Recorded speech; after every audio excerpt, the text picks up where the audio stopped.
você qual que é o assunto aqui de hoje pela manhã. Na mensagem de hoje, nós vamos aprender que a religião não é só um discurso. Não pode ser só boca para fora. Isso aí.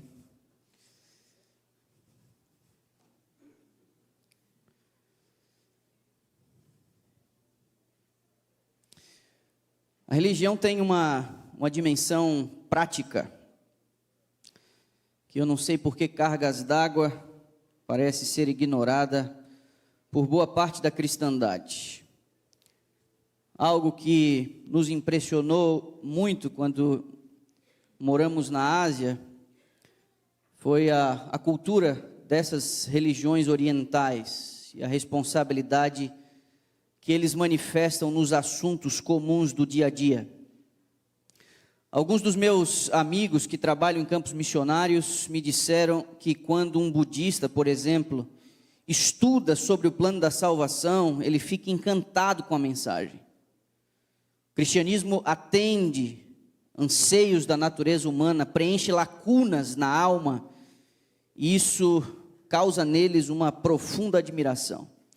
Quando eles ouvem a história de que Deus desceu para salvar, eles ficam admirados, até chocados.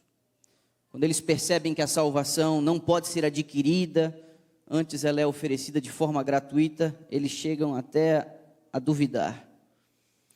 Mas segundo alguns dos meus amigos, o pior mesmo é quando os missionários se deparam com a imagem de que o Oriente tem do cristianismo ocidental.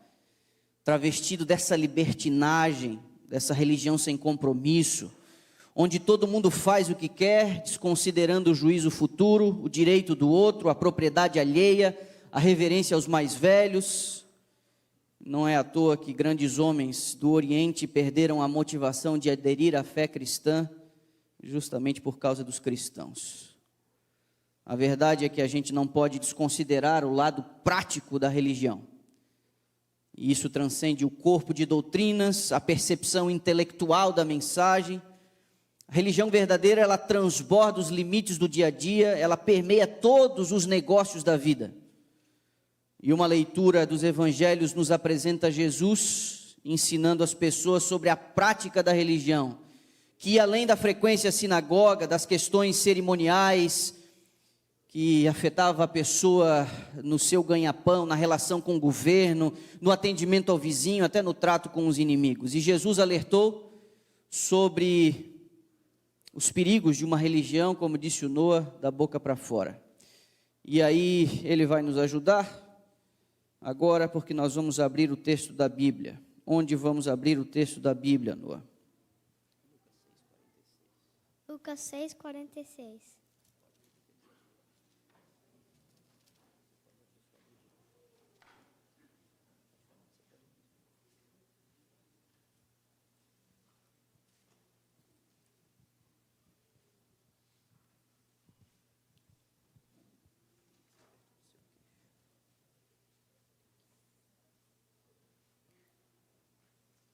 Tudo porque me chama Senhor, Senhor, e não fazeis o que vos mando.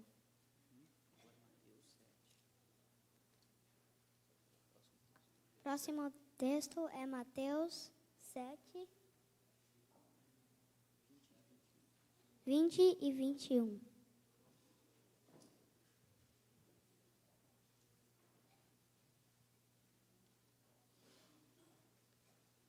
Assim, pois, pelos seus frutos os conhecereis.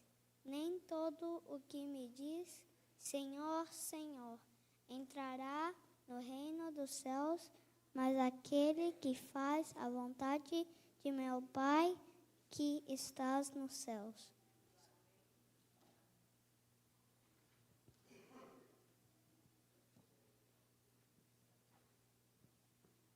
Essas são advertências muito diretas.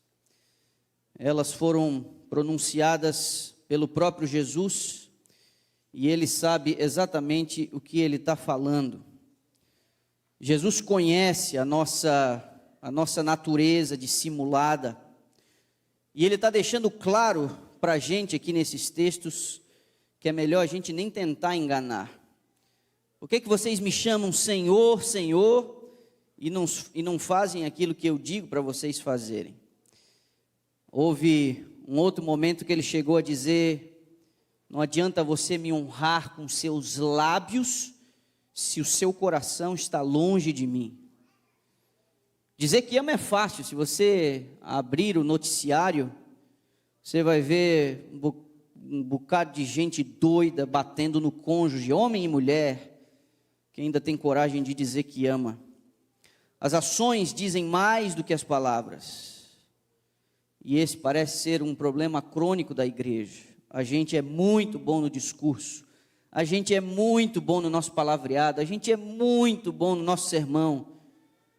Na semana da sua morte, Jesus contou uma história que ilustra um pouco isso, e é outro texto que eu queria que você abrisse, aí no Evangelho de Mateus mesmo, só que agora no capítulo 21, nas duas advertências que lemos, ele diz: não adianta você falar Senhor, Senhor, não adianta você me invocar, não adianta você chamar pelo meu nome, se você se recusa a seguir meu conselho.